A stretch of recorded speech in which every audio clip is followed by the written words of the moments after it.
Um novo vírus voltou a acender alertas na Ásia e ele não é desconhecido. O vírus Nipah, infectou 5 profissionais de saúde no estado de Bengala Ocidental, na Índia, e colocou aeroportos de países asiáticos em ações preventivas semelhantes às adotadas durante a pandemia da Covid-19. Segundo a OMS, o Nipah está entre as 10 doenças prioritárias, junto já com a Covid-19, devido ao seu potencial para causar epidemias. A doença apresenta taxa de mortalidade elevada de 40% a 75%, ainda não tem vacina, não tem tratamento, está sendo estudado. E agora há pouco eu li uma notícia que ela seria um vírus que foi contraído do morcego. Por isso acho muito importante Henrique estar aqui conversar com a gente, para a gente entender de fato o que está acontecendo. Os aeroportos já estão em alerta. Foi emitido agora há pouco, esse alerta dizendo que o mundo inteiro precisa começar a tomar as precauções, porque ele poderia sim ser uma epidemia ali como a Covid-19. E aí, Henrique, devemos nos preocupar? Devemos nos preocupar, e de novo o morcego, né? Qual que é a história? Então, devemos nos preocupar sempre. As zoonoses, elas vão aumentar à medida que a globalização aumenta, à medida que o consumo humano aumenta, à medida que as florestas diminuem. É óbvio que as zoonoses tendem a aumentar. Sim, devemos nos preocupar. Por que morcego, né? A pergunta, por que morcego de novo? Gente, olha só. Os vírus, eles costumam ter uma certa dificuldade de mudar de organismos, tá? Porque senão você quebra um pouco o método de transmissão.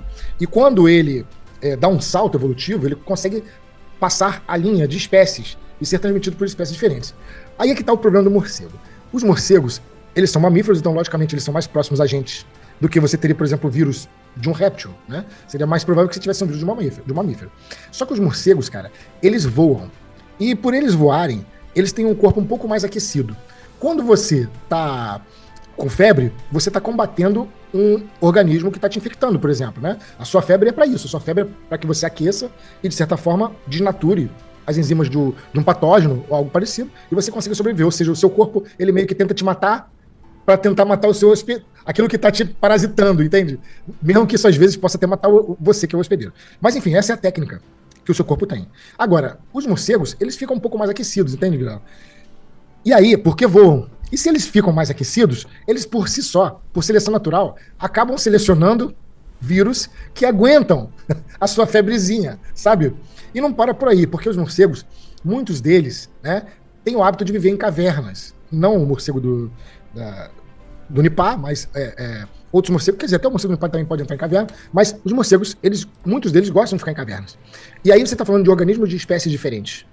Lembra que eu falei que os vírus, eles possuem uma certa dificuldade de passar de uma espécie para outra? Quando ele passa é porque ele deu um salto evolutivo.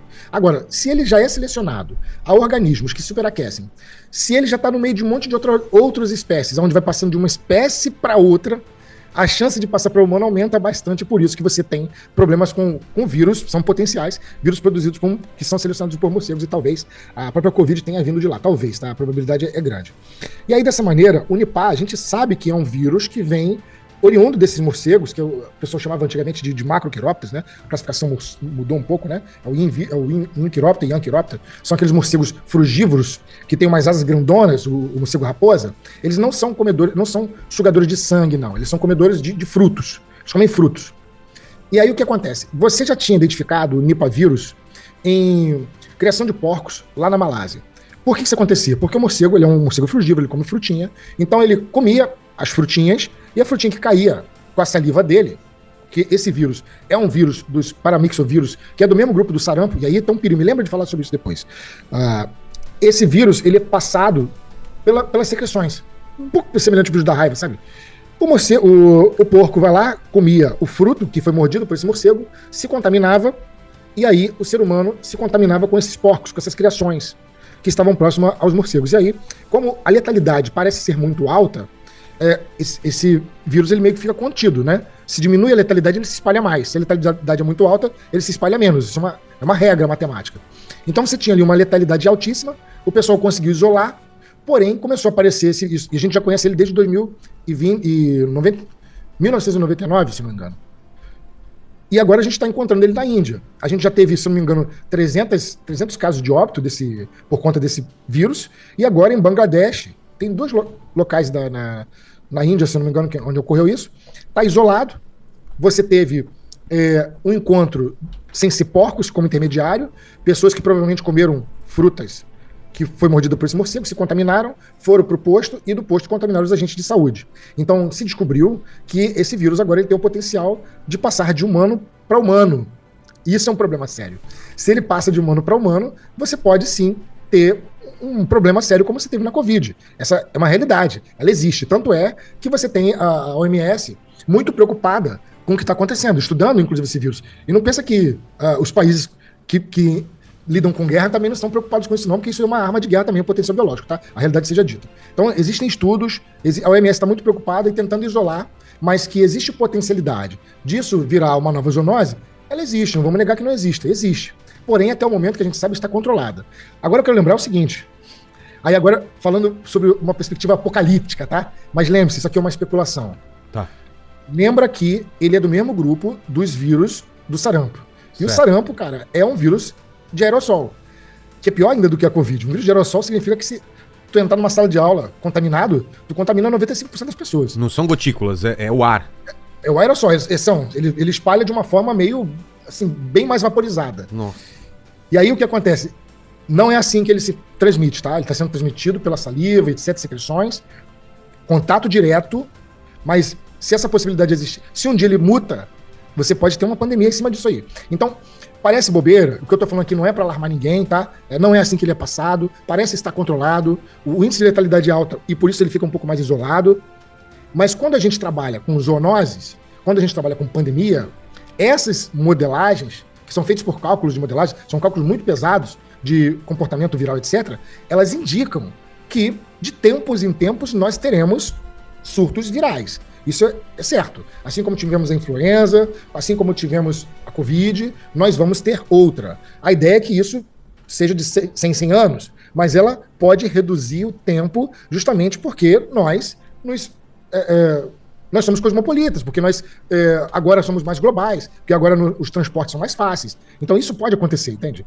Então é um vírus a ser estudado. É um vírus a ser estudado com um potencial muito, muito grande. Porém, eu quero lembrar, aqui no Brasil não tem esse tipo de morcego, que é o tipo de morcego característico de reservatório, tá? A não ser que o nosso morcego aqui, que são os antigos microquirópteros, né, se contamine, que é uma possibilidade também, não vou negar. Mas até o momento, o reservatório são aqueles morcegos com cara de raposa. Ô, Henrique, só uma pergunta. Você falou que desde no final da década de 90, né, em Bangladesh, na Índia, já tinham descoberto. Na Malásia, sim. Na Malásia. Não houve nenhum tipo de tentativa de desenvolver algum tipo de vacina ou algum tipo de prevenção? E por que isso não aconteceu? E por que isso não aconteceu? E por que a letalidade agora, aparentemente, acho que é o caso mais grave, né, dos surtos que já aconteceram, o caso que está acontecendo agora. É por algum tipo de mutação que o vírus teve ao longo do processo? Então, é isso que a gente ainda não sabe. O que você tinha era a passagem do vírus do morcego para o porco, do porco para o ser humano, por conta das criações. Ao que tudo indica, agora a passagem foi direta, do morcego para o ser humano e do ser humano para o ser humano. Isso foi uma mutação que possibilitou, ou ele já era assim? Sob a perspectiva de letalidade, são dois fatores a serem considerados. Essa letalidade, ela é real, ou porque o número de dados coletados te deram essa letalidade? Às vezes, muito mais pessoas se contaminaram e não deu em nada, e só se descobriu essas e essas morreram, que eu acho mais improvável, ou às vezes ela realmente tem uma alta taxa de letalidade. Quando o vírus tem uma alta taxa de letalidade, ele tem uma dificuldade maior de prosseguir. Não vê o caso do Ebola, por exemplo?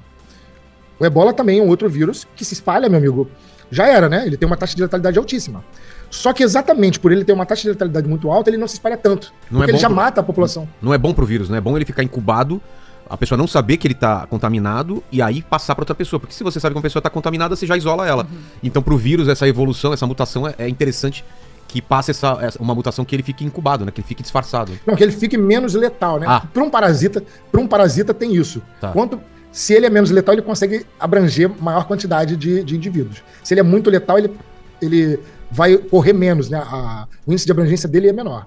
Mas o fato é, ele tá aí, tá acontecendo em uma cidade muito populosa, tá o Marcílio aqui que pode falar melhor do que isso, que eu. É muito populosa a cidade. E, cara, o potencial de se espalhar tem. É inegável que tem. E se não for esse, uma coisa eu posso dizer para vocês. Se não for esse, que eu acredito que não seja, uma hora ou outra nós teremos, sim, uma outra zoonose que vai causar problemas, uma outra pandemia. Sob a perspectiva de vacina, Marcílio, parece que a gente já tem um soro para ele, tá? Vacina em desenvolvimento. Hoje não é mais tão difícil fazer a vacina como era antes, como você viu na própria Covid, a vacina foi feita muito rápido, a tecnologia se tem. Se você tem um vírus a vacina ela pode ser muito, muito rápida de fazer, inclusive as vacinas de RNA-M, né? E parece que os estudos estão bem avançados para ele aí. E soro, se não me engano, já tem dele. Ele vai ter... como tem um detalhe aí. Os sintomas para o nipavírus, eles são sintomas que no começo se parecem com sintomas da gripe, o que mascara muita coisa. Só que ele não é um vírus que ataca apenas vias respiratórias, ele ataca o sistema nervoso. E aí, atacando o sistema nervoso, é que está o problema. Porque mesmo que você se cure, você vai ficar com sequelas graves. Sequelas graves, entende? Por isso que vai ser importante o uso do soro. Assim como o vírus da raiva, a vacina só não vai ser o suficiente. O soro também vai ter que ser aplicado. Pelo menos é o que tudo indica. As pessoas até disseram que estava repetindo a história do filme Contágio. Não sei se você viu isso, né? Sim, mas cara, vai acontecer, velho. Ou a única solução que nós temos é aumentar a nossa produtividade em vacinas, é a gente começar a fazer um sistema, inclusive na própria agricultura e agropecuária, com muito... ampliar esse sistema de inteligência da própria agricultura, da agropecuária, da Organização Mundial de Saúde, organizar os sistemas de saúde, que também muitas pessoas às vezes não vão porque é precário, não atende, né, é caro demais, dependendo. Enfim, eu acredito, eu como biólogo, eu posso dizer o seguinte: calma, não precisa se desesperar pelo vírus Nipah, pelo menos no momento não indica isso, tá? Pode ser que eu retire isso no futuro, mas até o momento tu pode ficar tranquilo. Mas que novas pandemias vão surgir, vão. Isso é fato.